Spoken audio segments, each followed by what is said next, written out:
Kalau tanya boleh ya gimana? Menurut saya mana tentang kotor dan kotor. Oh iya. Kalau kotor dan kotor itu kita sudah ditentukan oleh Allah, kenapa masih dimintai pertanggungjawaban? Nanti ada. Oh iya. Betul. Ya seperti mukadimah saya tadi ya. Jadi ngaji itu harus kafah. Kafah itu artinya komplit. Jadi Nabi dalam banyak hal yang momennya tepat ya menganalisis dengan kodok kodar, tapi dalam banyak hal juga melarang orang membicarakan kodok kodar. Jadi misalnya gini, kamu kadung ditakdir pernah punya dosa dan kamu ingin tobat, maka dosa yang masa lalu anggap saja kodok kodar, terus keinginan tobat itu anggap aturan syariat. Jangan lalu setelah kodok kodar kamu tidak berkeinginan tobat. Ini penting saya utarakan karena Nabi itu ngendikan pasti 2 kali. Saya jamin di setiap konteks sosial Nabi pasti ngendikan 2 kali. 2 kali itu 2 solusi. Nabi pernah ngendikan idza dzikiral qadar fa'amsiku wa idza dzikra ashabi fa'amsiku. Jika umatku telah menjustifikasi qada dan qadar fa'amsiku, kamu jangan ikut-ikut. Karena nanti akan yang zina nggak apa-apa, saya sudah qada qadar, yang maling ya nggak apa-apa karena sudah qada. Wah bahaya, bisa hancur syariat harus seperti itu. Tapi ada banyak hal yang Nabi mengisnadkan itu ke qada qadar. Kayak cerita Nabi Musa dan Nabi Adam. Ada kan di hadis Sahih itu jelas. Ini dengerin, ini betul di hadis Sahih. Nabi Musa itu saking Israelnya, memang beliau orang apa? Pertama, semua Nabi kan pasti alami diangkat ke alam roh. Nabi loh ya, tidak sampean Nabi. Sama tidak usah ambisi begitu, Nabi ini. Ketika beliau diangkat di alam roh, itu ketemu Nabi Adam. Padahal Nabi Adam kan Abul Bashar, tokoh utama ada. Pertama ketemu langsung ngomong gini, anta Adam, kamu betul yang namanya Adam? Ya saya Adam. Antal ladzi akhrajtan nasa minal jannati wa asqaitahum. Siapa hadisnya? Antal ladzi akhrajtan nasa minal jannati wa asqaitahum. Gara-gara kamu orang nggak hidup di surga. Jadi kalau sampai marah gara-gara kamu, saya harus cari uang sampai Korea gitu. Coba kalau kita masih di surga, nggak perlu kerja di mana? Karena semuanya tersediakan, nggak punya istri jelek, semuanya cantik karena bidadari. Gara-gara jenengan kita harus keluar di bumi dan keluar dari surga. Nabi Adam itu karena orang sepuh ya, beliau santai saja. Anta Musa, kamu betul Musa? Ya saya Musa. Anta kalimu, ya saya kalimu. Anta Sofio, ya saya. Nabi Adam masih muji-muji. Ini pentingnya orang bijak. Jadi kalau sama nanti ngelawan saya tetap bijak insya Allah. Tapi sampai kan bisa neraka, ngelawan dia itu dosa. Dosa sekali, bukan dosa biasa, sangat dosa. Nabi Musa, Nabi Adam masih anta Sofio, anta kalimu. Bukankah kamu melihat di Taurat bahwa saya akan dosa dan akan dosa saya sudah ditulis 40 tahun sebelum saya dosa? Iya ya Musa, iya ya Nabi Adam, ya betul gitu. Berarti kamu mengkritik saya, atalumunani fi amrin qad qadahu. Kamu mengkritik saya, menyalahkan saya dengan sesuatu yang sudah dikodok-kodok oleh Allah sebelum saya lakukan. Jadi sudah ditulis sama Allah 40 tahun sebelum saya salah, sudah ditulis skenario nya nanti Adam akan salah terus keluar dari surga. Memang dari awal Allah skenario nya seperti itu. Itu ibarat istri kamu sudah tahu ini kalau miskin setia, kalau sudah kaya nanti pola, itu sudah tahu. Tapi anehnya istri kamu ketika nyata pola kok tidak siap, padahal sebetulnya sudah tahu gitu ya kan. Makanya saya kalau ngaji di mana-mana bilang kelirunya orang Indonesia itu satu, kalau ilmunya terbukti itu tersiksa, itu kelirunya orang ini. Semua cowok tahu nggak, semua lelaki tahu nggak, kalau nggak pernah nafakoi diomelin, tahu nggak? Tahu. Tapi ketika itu nyata nggak siap. Harusnya ketika nyata diomelin, alhamdulillah ilmu saya benar, terus.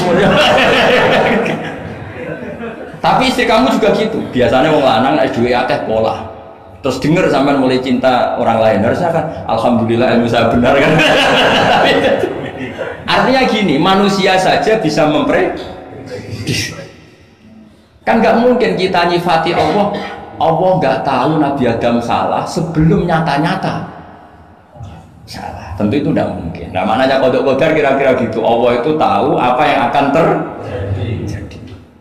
Tapi tetap saja ini nggak boleh dipakai justifikasi untuk maksiat. Makanya jelas aturan Quran, saya mohon kamu nggak boleh salah. Ini nanti saya baca, saya hafal tapi ini biar tamu ayatnya. Itu ayatnya kan ma'asoba musibatin fil ardi wala fi anfusikum illa fi kitabim min qabli an nabraha inna dzalika 'ala Allahi yasir likai la ta'saw ala ma fatakum wa la tafrahu bima. Jadi apa yang mengenai kamu di bumi maupun ada pada diri kamu, anggap saja itu, yakini saja sebagai qada qadar, supaya kamu tidak putus asa apa yang sudah terlewatkan dan tidak bangga dengan apa yang kamu udah. Misalnya saya ini kan termasuk kiai keren misalnya itu saya tidak pernah bangga karena memang ditulis kalau suatu saat Gus Bahat itu keren, jadi bangganya di mana? Kan sesuai skena. Jadi untuk menghilangkan ujub bangga itu dengan cara iman sama qada qadar. Terus likaila tak soal fatakum, kamu tidak perlu putus asa dengan apa yang sudah kelewat. Misalnya masa lalu kamu ya tadi diusir istri, suami, macam-macam lah, utangnya banyak, wes sudah bangkit saja, sudah takdir. Jadi mungkin ada yang mencarikan, coba ini carikan, mungkin di surat Hadid itu apa yang nanti dicari ayatnya. Pokoknya ayatnya tadi apa? Ma asoba min musibatin fil ardi wala fi anfusikum apa?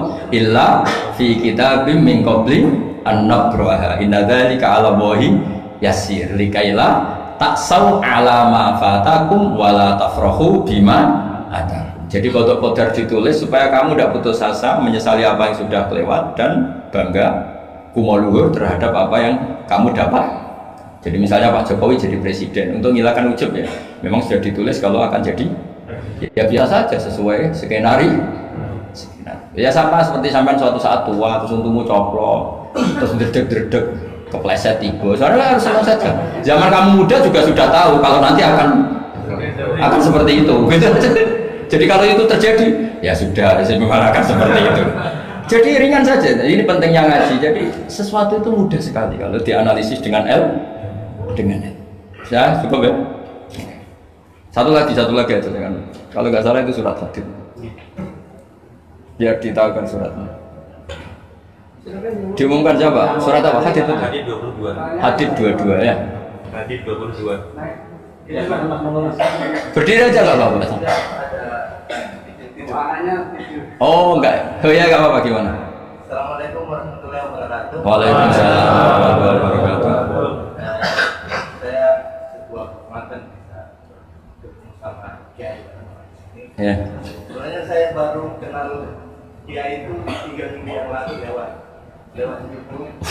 Ya. Ada yang kirim di FB saya, walaupun dengan komentar yang agak mirip lah. Iya. Kalau nggak salah waktu itu Pak Kiai membahas masalah perang Handar, yang mengatakan bahwa Nabi itu waktu itu santai saja, tidak tahu apa-apa, tapi ada Salman yang menyampaikan ini komentarnya netizen anak-anak. Tapi pertanyaan saya itu bukan itu Pak. Iya gimana? Pertanyaan saya itu saya tertarik. Kenapa cara pasang sokoknya itu ada rambut di? Iya.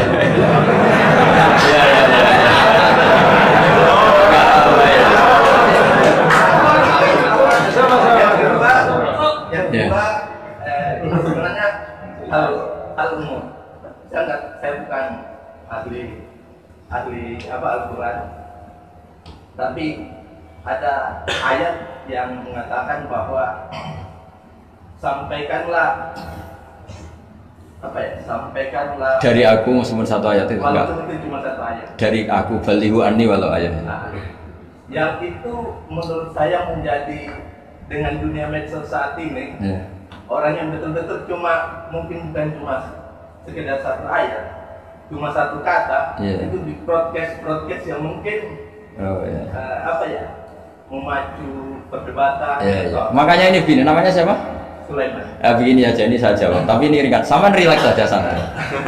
Jadi memang tradisi ulama sama masyarakat itu beda. Jadi kalau Nabi dikatakan tidak tahu dalam konteks tertentu itu malah madh itu memuji. Karena tadi syaratnya Nabi harus ummi itu kan keibu-ibuan. Jadi kalau Nabi tahu itu nanti seakan-akan dia itu dikawal oleh ilmunya, padahal Nabi itu dikawal oleh nubuah. Ini bedanya Nabi sama Anda. Jadi Nabi di Quran itu biasa ada kata makun tatadri mal kitabu walal iman, terjemahnya kan kamu tidak tahu. Kanjeng Nabi biasa didhawuhi Allah makun tatadri mal kitab wal iman, kamu itu tidak tahu apa itu kitab, tapi itu sifat madh. Sifat apa? Madh itu memuji. Kenapa itu jadi pujian? Karena Nabi kalau sudah tahu urusan sesuatu nanti jadi ilmu tandingan menandingi wahyu. Lah mungkin netizen nyuwun sewu, bukannya ngeritik, bukannya apa, mungkin nggak paham tradisi ulama itu. Jadi kalau ulama bilang Nabi itu tidak tahu, itu bukan sifat dam, tapi sifat madam, memuji. Di Quran banyak kalimat makun tadri mal kita bualan iman. Makanya Nabi ketika disuruh baca Iqra ya Muhammad, jawabnya gimana? Saya tidak bisa baca, tapi bukan sifat buruk, justru bagus. Kalau Nabi bisa baca, ilmunya nanti dikira beliau belajar dari buku-buku, dan itu dia jadi Nabi. Wah, itu memang bacanya banyak. Clear ya ini ya, supaya nggak salah paham. Jadi dikatakan tidak tahu kalau Nabi itu bagus, mader. Nggak bisa baca juga mader, sifat pujian. Kalau kamu udah bisa baca, buruk sekali. Itu jelas. Ya kan, tahu semua kan, ketika Nabi disuruh baca bilang apa? Saya tidak bisa baca, tapi itu bagus. Karena semuanya biar karena wah. Ya, soal gaya gaji saya ini Islam khas ya, khas ini. Nah, yang ini yang penting, yang pertanyaan sampai terakhir bali wa ani walau aja. Memang ini semenjak dunia medsos memang dengan tanda kutip agak kecelakaan, mengutip kutipan tokoh atau apa hanya sepotong-potong, itu bahaya. Bahayanya begini, itu bukan hanya karena yang ngendikan tokoh. Meskipun Quran kalau wakafnya salah itu ya bahaya. Coba misalnya begini, ada orang wakaf di depan orang yang paham bahasa Arab. Inna woha la yastahi, terus wakaf ya, terjemahnya gimana? Allah tidak punya rasa malu. Sehingga di ilmu Quran itu diaturkan ada wakaf yang haram, yaitu wakaf yang rusak makna. Harus diteruskan inna woha la yastahi ayyadriba masalam ma ba'u. Allah tidak malu bikin perumpamaan sekecil apapun makhluk. Misalnya buat perumpamaan dengan nyamuk. Coba kalau bacanya satu ayat terpotong, inna woha la yastahi, Allah tidak. Bayangkan didengar orang yang paham bahasa Arab. Jadi problem kita adalah kadang ngutip ya gitu. Jadi apa ya tadi, belum mendengarin kompletnya ngaji. Jadi kalau ada ulama bilang Nabi tidak tahu, itu sebenarnya made itu ngelem, karena memang begitu. Makanya Allah bilang apa? Makun tadri mal kita bualal iman. Muhammad, kamu tidak tahu apa yang maknanya kitab, maknanya iman. Tapi nggak tahu ini untuk Nabi kelebihan, karena kalau Nabi tahu dulu berarti ilmunya sebagian diserap dari Taurat dan Injil, dari yang macam-macam. Makanya dulu orang kafir kalau ngeritik Nabi kan, walaqad na'lamu annahu yaquluna innama yu'allimuhu bashar. Muhammad pinter, macam pernah belajar. Terus Allah menjawab, Muhammad itu nggak pernah belajar, bahkan baca saja tidak. Jadi kalau Nabi dikatakan nggak bisa baca, nggak tahu, itu madh. Seorang lagi untuk Nabi itu madh. Sehingga semua yang dilakukan Nabi in huwa illa wahyu yuha, semua hanya berdasar wahyu. Ini bedanya Nabi dengan selain Nabi. Makanya Nabi itu nggak pernah baca, nggak boleh memang. Karena tadi pasti ini jadi ilmu tandingan. Itu bahaya kalau untuk Nabi, supaya semuanya orisinal dari Allah. Nabi itu sama Allah dikosongkan, semuanya kosong. Terus semuanya dari ilmu yang diwahyukan oleh Allah Subhanahu wa Ta'ala, jelasnya. Jadi baliwani walau ayat itu saya mohon, maksudnya itu ayat itu bukan ayat satu Quran potongan, enggak. Ayat yang muhkamah, yang utuh. Tapi kalau satu potongan ya enggak boleh. Tadi misalnya dipotong apa inna woha la yastahi, kan kayak. Makanya di bab ilmu tajwid kan diterangkan wa ba'da tajwidi kalil hurufi la budda mim ma'rifatil wuqufi. Setelah kamu tahu tajwid ikhfa idzar idgham, kamu harus mengenal ilmu waqaf. Karena sekali salah waqaf itu ya gitu Mas Leman ya. Assalamualaikum warahmatullahi wabarakatuh.